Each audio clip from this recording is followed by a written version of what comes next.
जन्मोजन्मीची रुडाळू बंधन म्हणलेली असतात.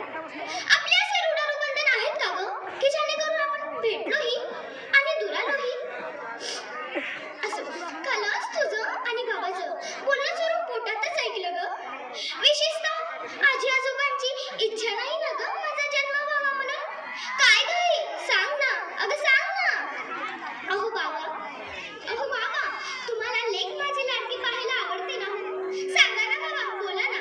अहो बाबांची पोर तर लाडकीच असतात ना. सांगा ना बाबा, बोला ना. बाबा, तुम्ही काल का आईला दवाखान्यात घेऊन गेला होता?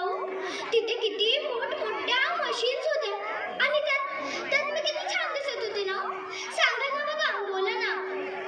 आजी, अगं आजी, तू का दिलंस का त्या आईला औषध? किती कडू होतं गाई. आजी ते किती कडू होतं.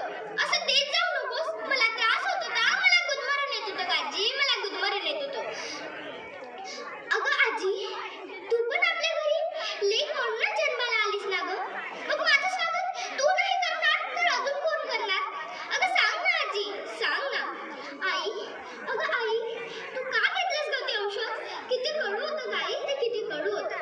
असं घेत जाऊ नकोस. मला त्रास होत होता, मला त्रास होत होता. अगं आई, मला समजते तुझी कोंडी, तुझी गुदमर. अगं आई, पण मी मुळीच राजी. अगं आई, मला समजते तुझी कोंडी, तुझी गुदमर, पण मी मुळीच राजीला नाही ना ग.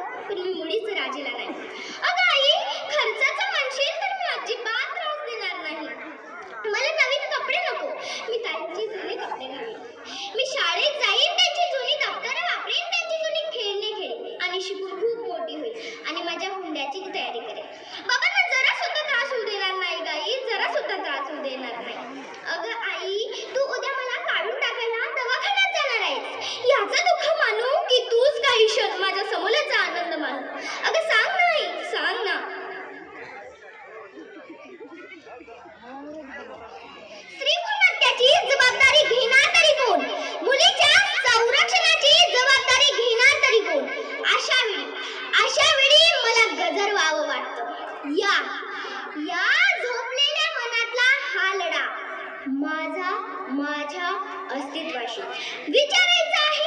माझ्यातल्या आसिफाला आणि रेणुकाला सुद्धा की आजपर्यंत आपण नटलो त्यात आपण खरंच समाधानी आहोत का? नाही ना. अगं, आपली आत्मशक्ती हाच आपला अलंकार.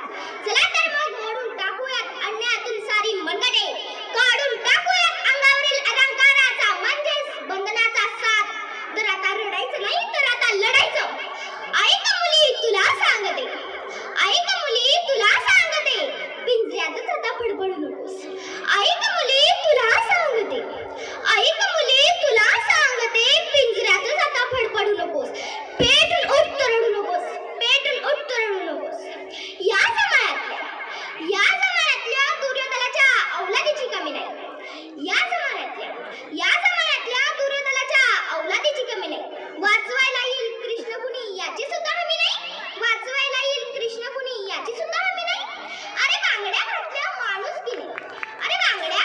माणुसकीने मदतीसाठी तू ओरडू नकोस. ऐक मुली, तुला सांगते. पिंजऱ्यातच आता फडफडू नकोस.